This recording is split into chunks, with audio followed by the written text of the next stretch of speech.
It's Tuesday, May 12th, and for the first time, this is 535. I'm Susan Davis, contributing host and analyst, and I'm joined by my colleagues, Daniella Diaz, a congressional reporter for NOTUS, and Marianna Sotomayor, a Capitol Hill correspondent for Puck News. It is a pleasure to be here with you both.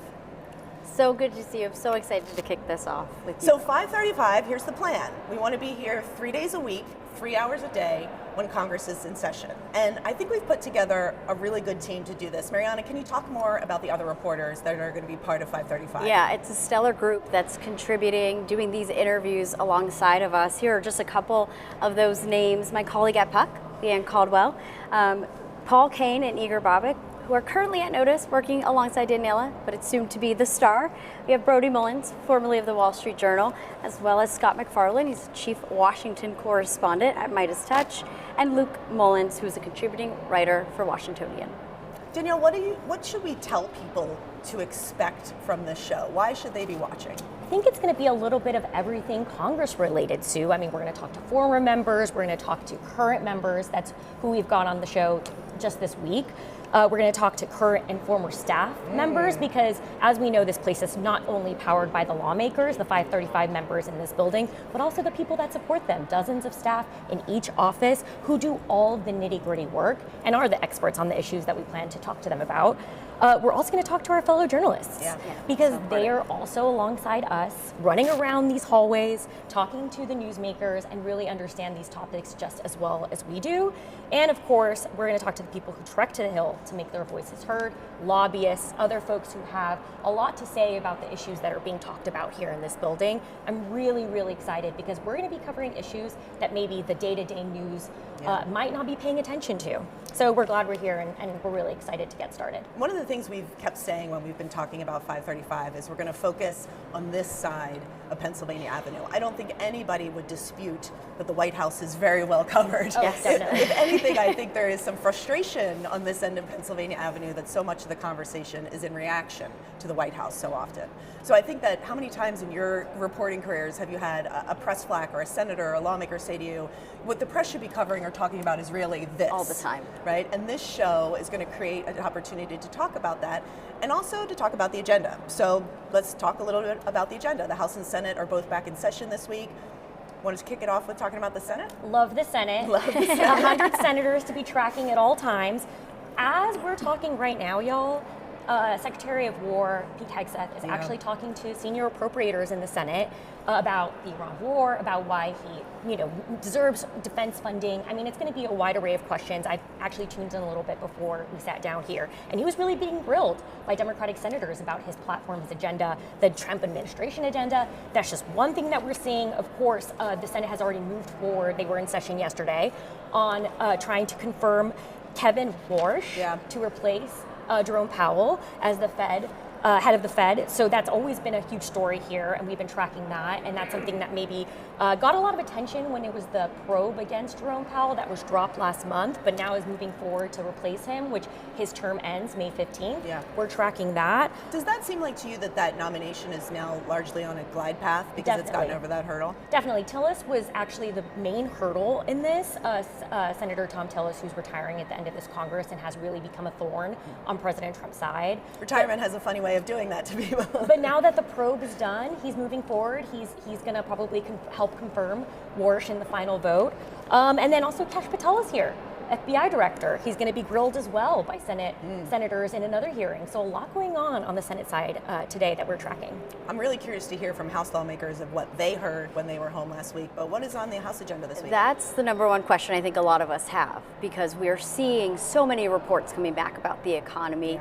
Even just today, inflation, 3-year high, it just continues to get higher and higher. Republicans, before they left, were saying, hey, we just passed tax day. Did you all, feel all those savings from the one big beautiful bill? That's really the only argument they have. I don't know if that's really going to play for people back home, because so many voters, we're seeing it in polling, saying, I no longer trust Trump on the economy.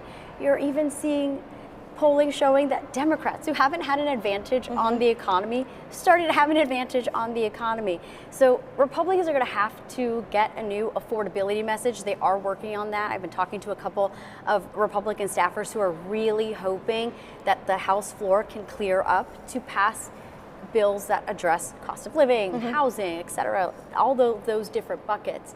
Is that going to happen? Yeah. It's not going to happen this week. That's not going to be on the floor. That could be a potential war powers resolution. Republicans still cleaning up their mess from before this recess, trying to decouple some ethanol legislation that Midwesterners really want to see out of the Farm Bill. Yeah, the Senate doesn't want to touch that. Biggest issue. Yeah, they kind of want to send it ready to go for the Senate. And there's also the first appropriation bill. We always talk about appropriation bills, but the first one of the 2027 cycle will be on the floor. It's not controversial, military veterans. So we didn't even mention reconciliation. Oh, yeah, which is huge. Yep. It's one of the only things they usually can To try to fund the Department of Homeland Security, those ICE and CBP, but there could be an attachment of a $1 billion on Trump's ballroom. That's been a major issue here on Capitol Hill on both sides.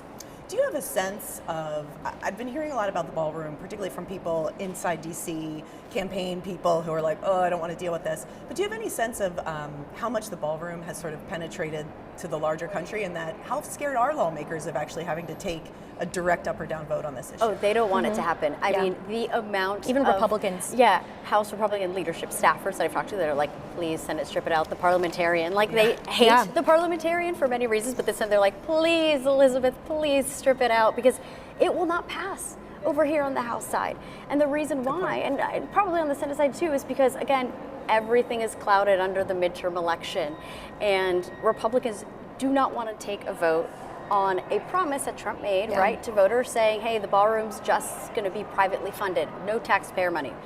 $1 billion, and Republicans will talk about this too, the $1 billion tranche is also to protect the White House and other forms. But I mean, already Democrats are having a field day with messaging saying your taxpayer money, and most of it are going to go towards the White House. Just for some perspective, Secret Service funding per year is $4 billion. So $1 billion is just going towards the White House. That's a huge amount of money. And it's really hard for Republicans to square going back home when they're hearing from their constituents about how expensive everything is, that their taxpayer money is going to fund a ballroom at the White House. I mean, this is going to be really difficult for them to square. There is something psychological about that $1 billion figure, right? Because I think even if you think about the Capitol Visitor Center complex here, that costs about half that to build. So it's kind of hard to fathom how much money is going to be spent. So we've got a lot of great guests this week. Daniella, I think we might have buried the lead a little bit in that we have managed in our launch week to get 2 United States senators to cross the Capitol complex. Amazing. We'll talk to Angus King of Maine and Martin Heinrich of New Mexico. Can you run through who else we're going to hear from this week? I'm planning to talk to the Congressional Progressive Caucus Chair, Greg Casar, later this week, as well as the ranking member on rules, Jim McGovern, about his, passion project of insecurity and hunger. That's something I'm going to look forward to later this week. And Marianna, I think you have an interview or two up too. Yes, just today I'm going to be talking to Congresswoman Linda Sanchez. She's a Democrat from California, about child care, affordability, and also some immigration. And also be talking to Tom Cole, the chairman of the House Appropriations Committee. Obviously it's appropriation season, so it's going to be a good conversation. I hope he smokes a cigar.